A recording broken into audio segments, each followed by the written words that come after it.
Hello friends, welcome back to our channel. ഇന്ന് നമ്മൾ ഉണ്ടാക്കാൻ പോകുന്നത് സോയ ഡ്രൈ ഫ്രൈ ആണ്. ഇതിനു വേണ്ട ഇൻഗ്രീഡിയൻസ് എന്തൊക്കെയാണെന്ന് നോക്കാം. ഓക്കെ ഫ്രണ്ട്സ്, ആദ്യമായി ഞാൻ എടുത്തിട്ടുള്ളത് ഒരു കപ്പ് സോയാബീൻ ആണ്. ഞാൻ എടുത്തിട്ടുള്ളത് വലിയ സോയാബീൻ ആണ്. നിങ്ങൾക്ക് ചെറിയ സോയാബീനും എടുക്കാവുന്നതാണ്.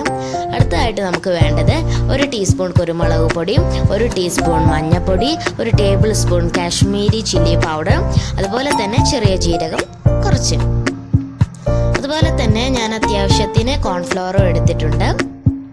ഇനി ഞാൻ എടുത്തിട്ടുള്ളത് ഒരു ടൊമാറ്റോ ആണ്. അത് ഞാൻ കട്ട് ചെയ്ത് വെച്ചിട്ടുണ്ട്. അടുത്തതായിട്ട് നമുക്ക് വേണ്ടത് 2 മുട്ടയാണ്. നെക്സ്റ്റ് ആയിട്ട് നമുക്ക് വേണ്ടത് ചപ്പും കരിവേപ്പിലയാണ്. അതുപോലെ തന്നെ 3 പച്ചമുളക് നടുകീറി ഇട്ടിട്ടുണ്ട്. അതുപോലെ തന്നെ ഇഞ്ചിയും വെളുത്തുള്ളിയും ചെറുതായി ചോപ്പ് ചെയ്തത്, ഒരു സവാള മുറിച്ചത്. ഇനി നമുക്ക് എങ്ങനെയാണ് ഇത് ഉണ്ടാക്കാമെന്ന് നോക്കിയാലോ. അതിനായിട്ട് നമ്മൾ ആദ്യമായി സോയാബീന് വേവിക്കാനായിട്ട് വെക്കണം. സോറി ഫ്രണ്ട്സ്, ഞാൻ മറന്നു പോയതാണ്. കുറച്ച് അത്യാവശ്യത്തിന് ഉപ്പും നമുക്ക് വേണം. ആദ്യമായിട്ട് നമ്മൾ സോയാബീന് വേവിച്ചെടുക്കാൻ വേണ്ട. അപ്പം അതെങ്ങനെയാണെന്ന് നോക്കാം. ഓക്കെ, ഇതിനായിട്ട് ഞാൻ വെള്ളം തിളപ്പിക്കാനായി വെച്ചിട്ടുണ്ട്. ഇനി നമുക്കതിലേക്ക് അത്യാവശ്യത്തിന് സോൾട്ട് ഇട്ട് കൊടുക്കാം.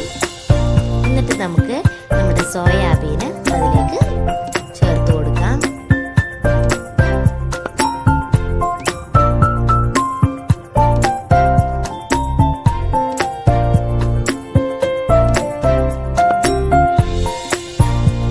ഇനി നമ്മളിത് നന്നായിട്ടൊന്ന് ഇളക്കി കൊടുക്കണം. ഇനി നമുക്ക് ഇതൊന്ന് വെന്ത് വരുന്ന വരെ വെയിറ്റ് ചെയ്യാം. അപ്പോൾ ഇതാ നമ്മുടെ ഇത് നന്നായി വെന്ത് വന്നിട്ടുണ്ട്. ഇനി നമുക്ക് സ്റ്റൗ ഓഫ് ചെയ്യാം.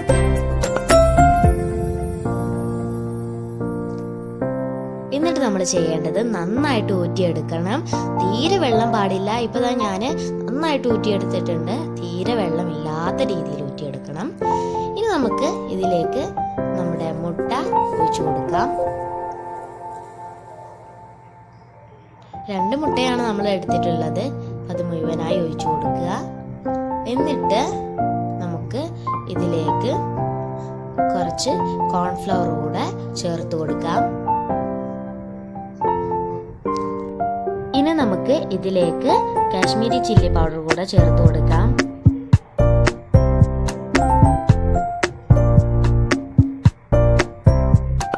ഇനി നമുക്കിതിലേക്ക് മഞ്ഞൾപ്പൊടിയും അതുപോലെ തന്നെ കുരുമുളക് പൊടിയും ചേർത്ത് കൊടുക്കാം. എന്നിട്ട് നന്നായിട്ട് മിക്സ് ചെയ്തെടുക്കാം. നമ്മളിത് മിക്സ് ചെയ്യുമ്പോൾ ശ്രദ്ധിക്കേണ്ടത് സോയാബീൻ്റെ എല്ലാ ഭാഗത്തും ഈ ഒരു ചേരുവകൾ എത്തിക്കണം. അതുപോലെ നന്നായിട്ട് മിക്സ് ചെയ്തെടുക്കണം.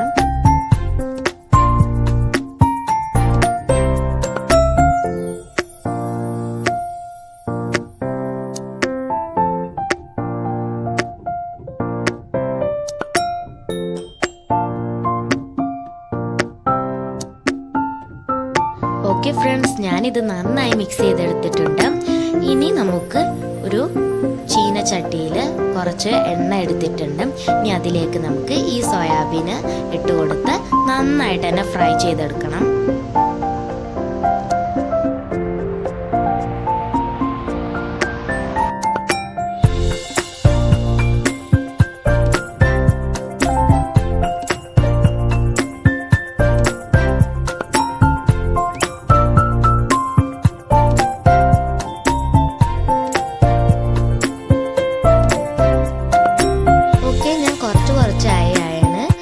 ചെയ്തെടുക്കുന്നത്.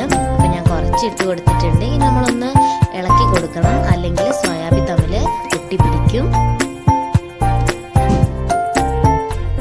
നന്നായിട്ട് തന്നെ ഇളക്കി കൊടുക്കണം.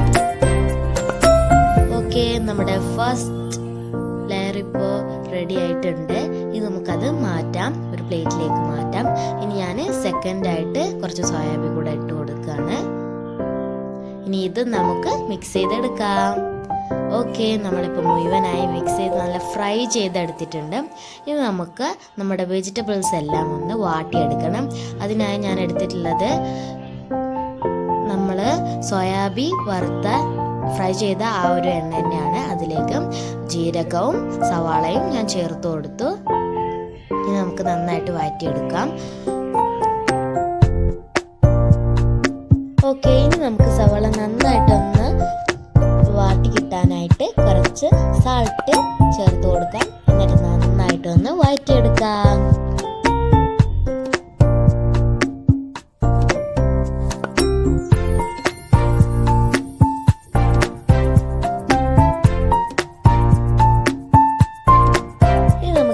ഇതിലേക്ക് കുറച്ച് കരിവേപ്പില ചേർത്ത് കൊടുക്കാം. അതുപോലെ തന്നെ പച്ചമുളകും ചേർത്ത് കൊടുത്ത് നന്നായിട്ട് തന്നെ വഴറ്റിയെടുക്കാം. നമുക്കിതിലേക്ക് കുറച്ച് നമ്മൾ അരിഞ്ഞു വെച്ച തക്കാളി കൂടെ ചേർത്ത് കൊടുത്ത് നന്നായിട്ടൊന്ന് മിക്സ് ചെയ്യണം.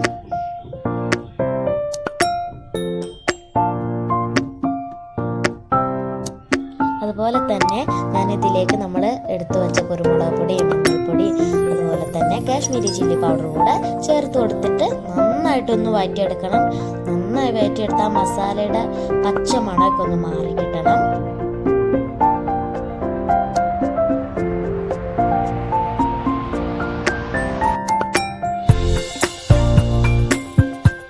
നമ്മുടെ തക്കാളിയും ഉള്ളിയും പച്ചമുളകും എല്ലാം നന്നായിട്ട് തന്നെ കിട്ടിയിട്ടുണ്ട്. നമുക്കതിലേക്ക് ഈ പുളിയും എരിവും ഉപ്പും എല്ലാം ബാലൻസ് ചെയ്യാനായിട്ട് 1 ടീസ്പൂൺ പഞ്ചസാര ചേർത്ത് കൊടുക്കാം. അതുപോലെ തന്നെ അതിലേക്ക് നമ്മൾ ഫ്രൈ ചെയ്ത് വെച്ചിരുന്ന സോയാബീനും കൂടെ ചേർത്ത് കൊടുത്ത് നന്നായിട്ട് തന്നെ മിക്സ് ചെയ്ത് കൊടുക്കാം. സോയാബീനിൽ എല്ലാം നല്ല മിക്സ് ചെയ്യുന്ന രീതിയിൽ ചേർത്ത് കൊടുക്കണം. ഇനി നമുക്കതിലേക്ക് കുറച്ച് ചപ്പ് കൂടെ ചേർത്ത് കൊടുത്ത് ഒന്നും കൂടെ ഒന്ന് നന്നായിട്ട് തന്നെ മിക്സ് ചെയ്യാം.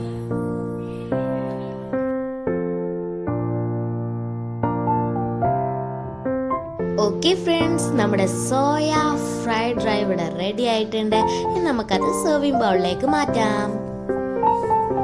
ഫ്രണ്ട്സ്, നമ്മുടെ സോയ ഫ്രൈഡ് റൈസ് ഇവിടെ റെഡി ആയിട്ടുണ്ട്. എല്ലാവരും വീട്ടിൽ ട്രൈ ചെയ്യുകയും ഞങ്ങളുടെ ചാനൽ ഇഷ്ടപ്പെട്ടാൽ തീർച്ചയായും ലൈക്ക് ചെയ്യും, ഷെയർ ചെയ്യുകയും കമൻറ്റ് ചെയ്യുകയും വേണം. സബ്സ്ക്രൈബ് ചെയ്യാനും മറക്കരുത്. തൊട്ടടുത്ത ബെൽ ഐക്കൺ ക്ലിക്ക് ചെയ്യാനും മറക്കരുത്.